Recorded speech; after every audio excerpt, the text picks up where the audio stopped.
Back inside the cabin. We're back at the Mate 3 system controller, and we're at that battery screen. Again, we're at 99%.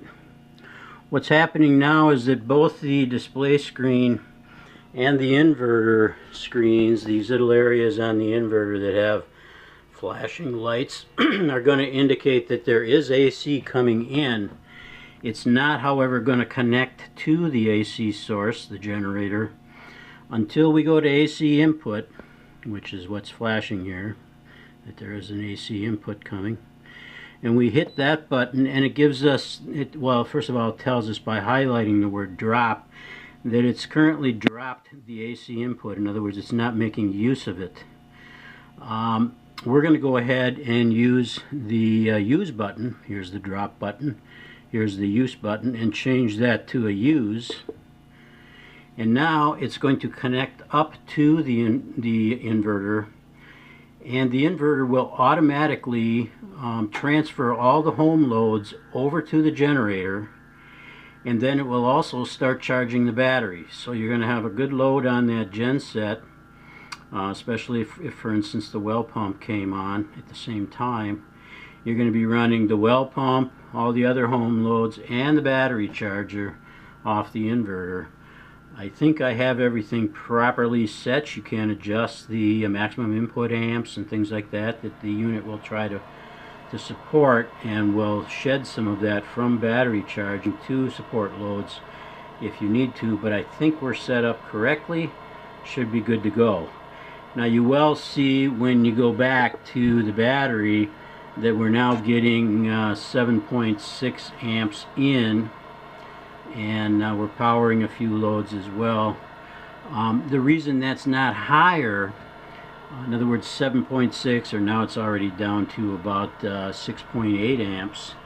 The reason that's not higher is that the battery's fully charged, and it's just holding it now. It's tapering the charge as it goes about holding it at the bulk charge voltage, or some would call it the absorption charge voltage.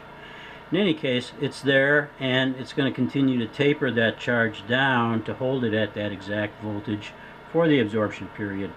And we will see it counting back up in terms of the state of charge coming back up.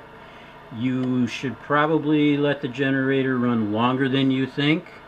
You can't overcharge the battery with everything working correctly, and so don't be afraid to just let the generator run until you're sure you're charged fully back up, and we can have more on that at a later time. But once you have reached the point where your battery is charged, before you power off the generator, you want to come in here and go back to AC input and hit the drop button, and you'll hear the inverter drop things. There'll be a relay that clacks, maybe a light. The lights will blink just a little bit as it transfers off the generator and starts inverting from the battery again. There it went.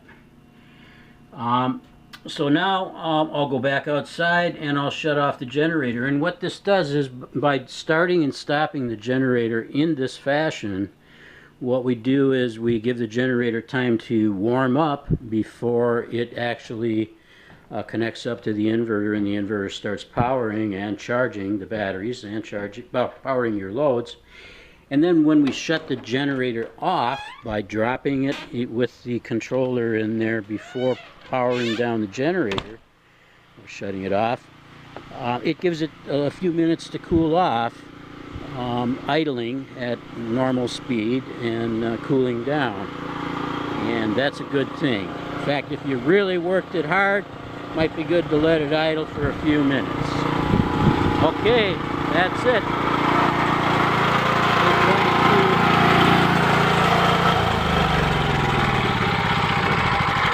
Call it a day. Have a good one.